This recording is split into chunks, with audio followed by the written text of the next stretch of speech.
நம் இரட்சகரும் மீட்பருமாக இருக்கிற இயேசுவின் ஜீவனுள்ள நாமத்தில் இந்த நாளிலே லூக்கா எழுதின சுவிசேஷம் 22ஆம் அதிகாரத்தில் கடைசியாக அவர் ஒரு நித்திய உடன்படிக்கை அவருடைய இரத்தத்தினாலும் அவருடைய சரீரத்தினாலும் நமக்கு உடன்படிக்கை செய்கிறது மாத்திரமல்லாமல் அவருடைய இரத்தத்தை கொடுத்து நமக்கு இந்த பூமியில்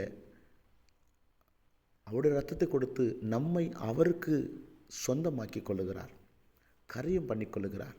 காரணம், நாம் பாவத்திலேயே மரித்து ஆத்மா செத்து போனது, இரத்தத்தில் கரை இருந்தது, ஆவி அங்கலாய்ப்பாக இருந்தது, சரீரம் செத்து கிடந்தது. இது எல்லாத்துக்கும் ரட்சிப்பு, ஒரு புது சரீரம், புது இரத்தம், புது ஆவி, புது ஆத்துமா எப்படி வந்ததென்றால் இந்த உலகம் நிறைந்திருந்த நம்மளுக்கு அவருடைய வெளியேற பெற்ற குற்றமற்ற இரத்தத்தினால உடன்படிக்கை செய்கிறார். அவர் சொல்லுகிற கடைசியாக இந்த காரியத்தை நிறைவேற்ற அவர் சுத்தமாக இருக்கிறார்.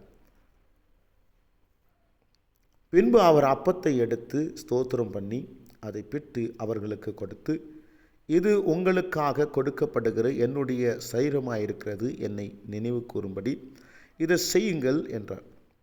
போஜனம் பண்ணின பின்பு அவர் அந்தபடியே பாத்திரத்தையும் கொடுத்து, இந்த பாத்திரம் உங்களுக்காக சிந்தப்படுகிற என்னுடைய இரத்தத்தினால் ஆகிய புதிய உடன்படிக்கையாய் இருக்கிறது என்றார்.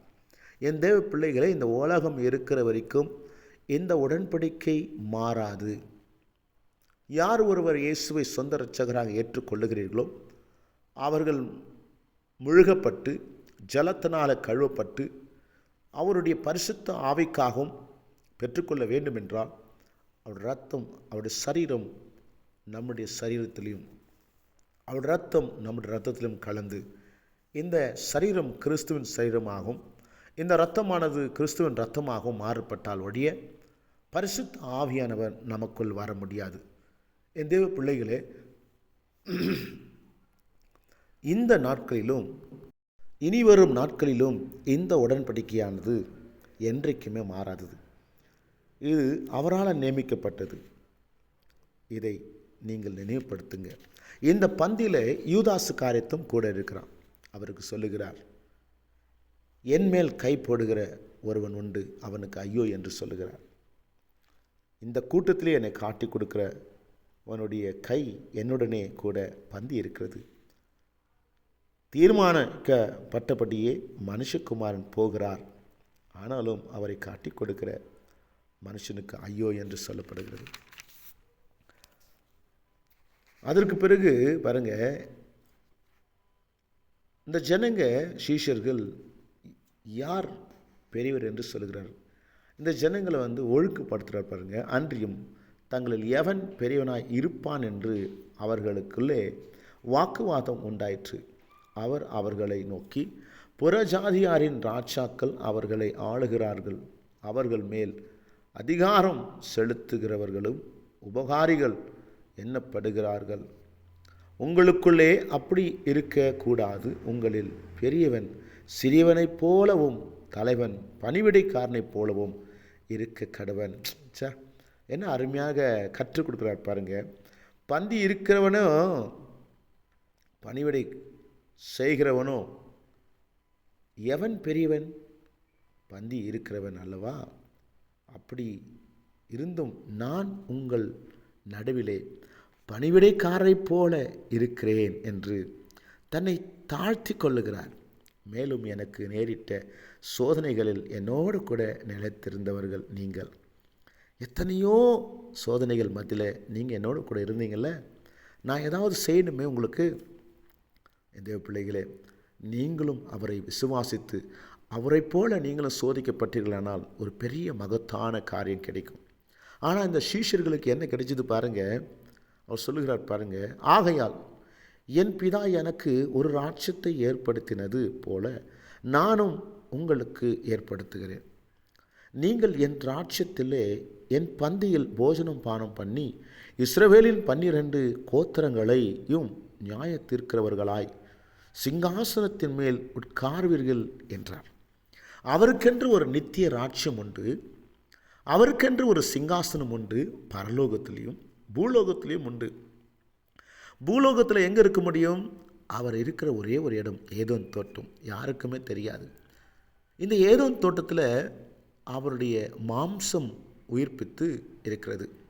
அநேகர் அங்கு பரிசுத்தவான்கள், நீதிமான்கள், உயிரோடு எழுந்தவர்கள், இரத்த சாட்சியாக மரித்தவர்கள் அங்கு இருக்கிறார்கள்.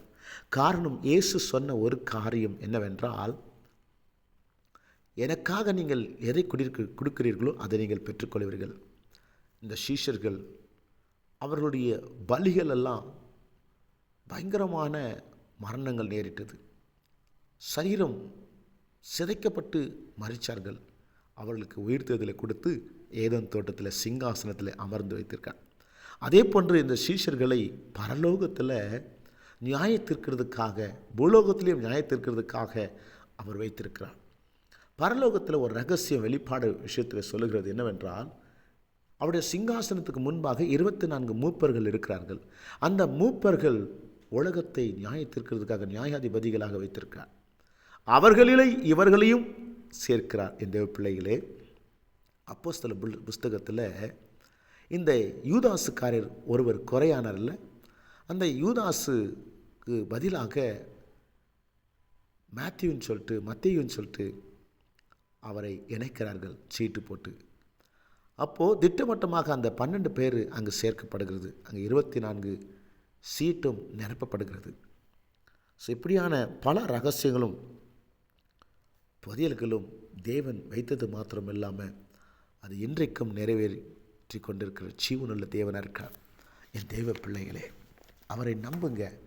அவர் உயிரோடு இருந்து நம்மை உயிர்ப்பித்து ஆவி, ஆத்மா, சரீரம் முற்றிலுமாக உயிர்ப்பித்து அவர் நம்மோடு கூட வாசம் செய்து கொண்டு இந்த பூமியை ஆளுகை செய்கிறதுக்காக நம்மளை அவருடைய ரத்தத்தினால் கரையம் பண்ணி வச்சுருக்கார். தேவ பிள்ளைகளே, இந்த நாள் உங்களுக்கு ஆசீர்வாதமாக இருக்கட்டும். கர்த்தர் உங்களை ஆசீர்வதிப்பார். God bless you.